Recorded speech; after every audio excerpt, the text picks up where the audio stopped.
मीरपुर नाम के शहर में तेजस अपनी पत्नी नीरू के साथ रहता था। पति पत्नी दोनों ही नौकरी करते थे। एक दिन तेजस गांव अपनी माँ के पास फोन करता है। हेलो, प्रणाम माँ। जीते रहो माँ, तुम दादी बनने वाली हो हैं? अरे वाह, ठीक है बेटा, मैं कल ही आती हूँ। जब माँ जी शहर पहुंची तो बेटे बहू ने बहुत अच्छे से स्वागत किया। लीजिए माँ जी, चाय। अरे गर्मा गर्म पकोड़े ले आओ माँ के लिए। नीरू रसोई में गई और 2 मिनट में ही पकोड़े ले आई।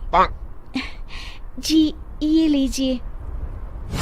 बहू, जादू से बनाए हैं क्या? अभी तो रसोई में गई थी।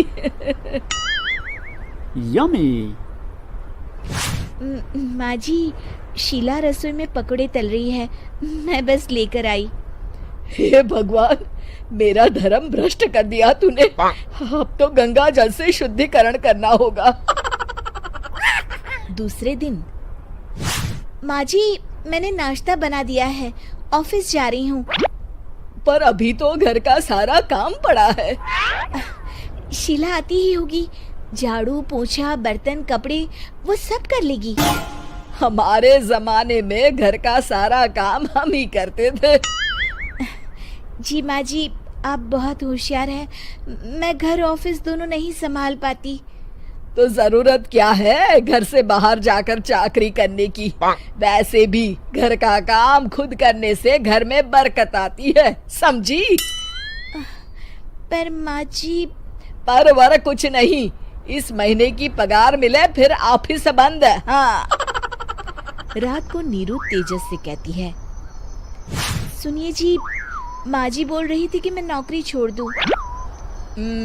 वैसे ठीक ही तो है, अभी तुम्हें आराम की जरूरत है। फिर भी आराम कहाँ, शीला को छुड़ाने के लिए बोल रही थी।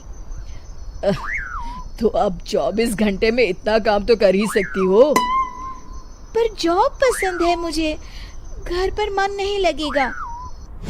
अगले दिन जब दोनों ऑफिस के लिए निकल रहे थे, मेरी तो कोई कीमत ही नहीं है इस घर में। माँ जी, आजकल महंगाई बहुत है, रहन सहन भी बदल गया है, दोनों नौकरी करते हैं तभी ठीक रहता है। अच्छा, तू कहना क्या चाहती है? मेरा बेटा तुझे बिठा के खिला नहीं सकता? तू ही इस घर का खर्च चला रही है, हैं? नहीं माँ जी, मेरा वो मतलब नहीं था। मतलब खूब समझती हूँ, ये बाल धूप में सफेद नहीं किए मैंने। हाँ। अब तो ये रोज का काम हो गया था। तेजस भी रोज की झिकझिक से परेशान हो गया था। एक दिन उसने कहा, नीरू, वैसे भी तुम्हें मैटरनिटी लीव मिलने वाली है, तो अभी से ही छुट्टी ले लो। पर क्या, मेरी सैलरी अच्छी खासी है। आखिर नीरू ने रिजाइन कर दिया। जब बच्चा हुआ तो घर में सब बहुत खुश हुए। कुछ दिनों बाद तेजस फाइल देख रहा था। क्या हुआ तेजस, कुछ परेशान लग रहे हो?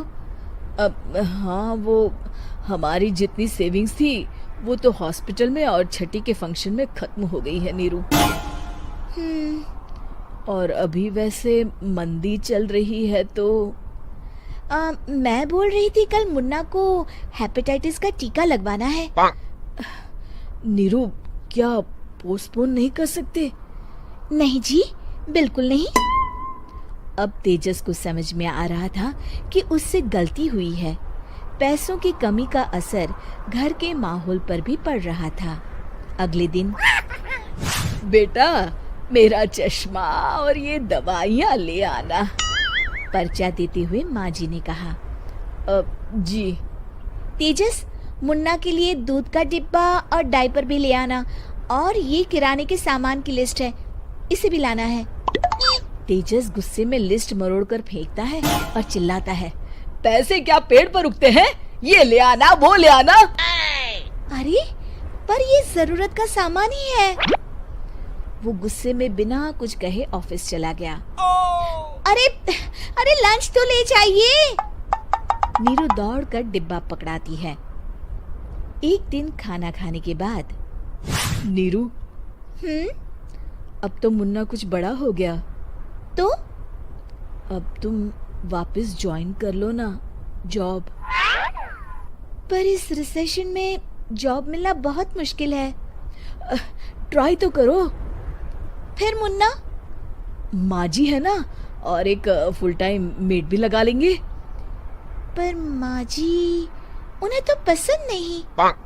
तभी माँ जी वहाँ आ जाती है और प्यार से नीरू के सर पर हाथ फेरते हुए बोलती है, अब मेरी समझ में आ गया बहू, पहले के और अब के समय में अंतर है। तुम काम शुरू करो, मुन्ना की जिम्मेदारी मेरी। मेरी प्यारी माँ जी। ये कहकर नीरू उनके गले लग गई। शिक्षा, परिवर्तन संसार का नियम है, हमें भी समय के साथ चलना चाहिए। उम्मीद है कि आपको हमारी ये कहानी पसंद आई होगी।